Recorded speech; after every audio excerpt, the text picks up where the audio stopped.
In 1964, about once a month, the novelist and screenwriter Nell Dunn invited a friend to her house, got out her tape recorder, opened a bottle of wine, and started asking questions. The result was Talking to Women, a short book of the edited transcripts of conversations that Dunn had with 9 of her friends, which was published in 1965 and went out of print soon after. As Dunn, who is now 80, told me this spring, the book wasn't a particular success or anything. And yet now and again it resurfaces.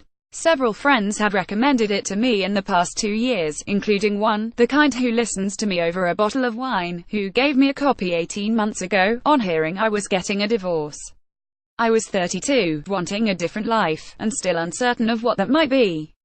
Some of the women who talk in the book, Pauline Botti, Edna O'Brien, Anne Quinn, are now well-known writers and artists. Others, Kathy Collier, Emma Charlton, Frances Chadwick, were just friends of Dunn, who, at the time of recording these conversations, was 28, and living with her husband, the writer Jeremy Sandford, and their 3 sons, in Battersea, London.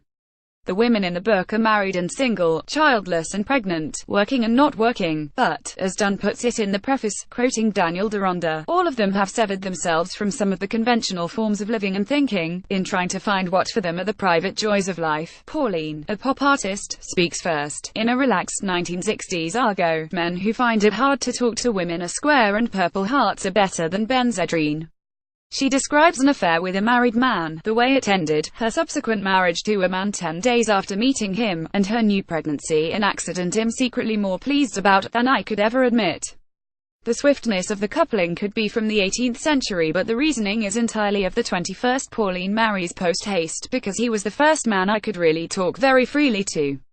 Ali Smith, who mentions her debt to talking to women in the acknowledgements of her new novel, Autumn, picks up on this sentiment too. Shed married her husband because he liked women, he knew they weren't things. Talking to Women shares something with Linda Rosenkrantz. Talk, which was written from tape recordings are made on the beach in East Hampton in 1965, but Rosenkrantz's novel is more skeptical about female friendship, more psychoanalytic in tone.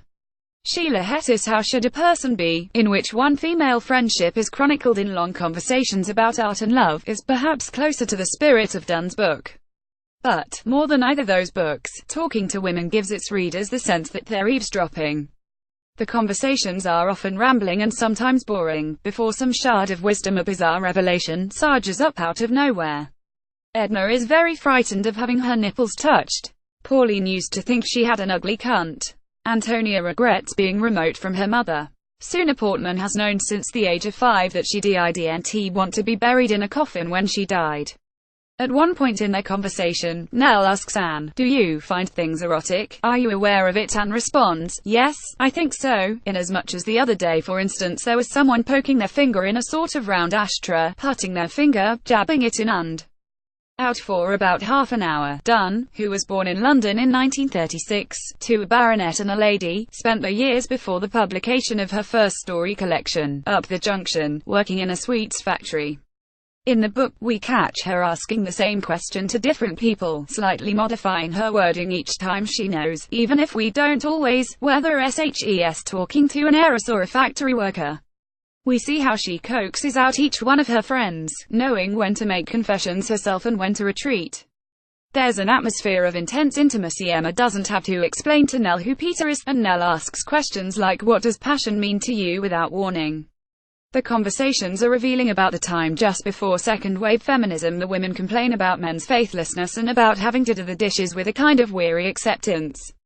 Nell thinks it pointless to cook unless someone you love is going to eat the meal. Antonia says she dedicates my life to love, really, to loving somebody, and that work is just something to fall back on.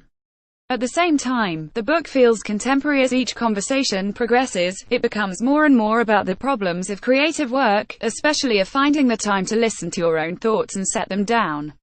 I started to like the fact that everyone in the book contradicted herself at least once. It's because these portraits are messy that you feel like the women are talking to you.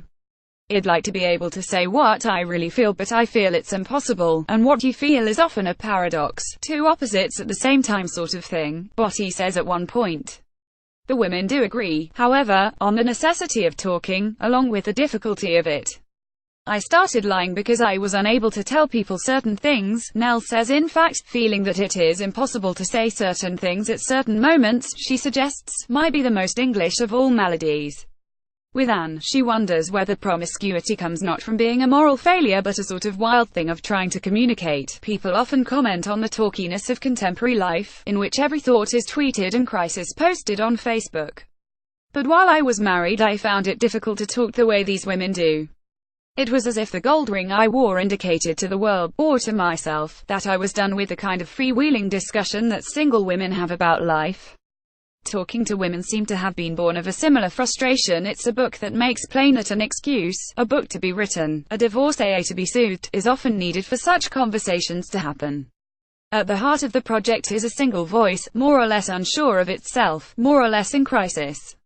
I didn't have clarity about myself, which is one of the reasons I did the book, Dunn told me recently, when I spoke to her in the pink and yellow kitchen at the back of her terraced house in Fulham, London. She rested a brooch foot elegantly on her knee as she spoke. Because I felt so lost, I wanted to know how other people were doing, and most of them were equally lost really, she said. She separated from Sanford in 1971. 6 years later, Dunn met the American computer mathematician Danny Stryker. They spent every night together until his death in 2009, but lived in separate houses. Dunn describes the book as a feminist project because it's about women, and about women counting, and about women being interesting. I saw the book as feminist, too, for the way it insisted on nothing other than the complexity of sentiment, and seemed to expand the possibilities for women. For Dunn, talking to women was the beginning of a lifelong effort. For the past 35 years, she has been a member of a women's group run by a therapist. There's only 6 women in it, and so we just explore what's happening in each of our lives, really, in what feels like a very safe place with a confidentiality clause, she explained. I want to be in touch as myself, not as any constructed thing, not as any interviewer, just present and there. Dunn wanted to hear about how it found the book, about my divorce. We wondered aloud about what might stop women from talking openly. She said she thought women sometimes found it hard to be honest about their failings. And they can very easily get into a smug place. Does that mean anything to you? I said it did. And that is a closer downer. I agreed. All sorts of conversations became possible when I told people my life wasn't what it seemed. And yet it should be so simple to love someone and take it in turns to make the supper or whatever, Dunn went on. But it's not. It's not. It come to interview Dunn, and here I was just talking to her.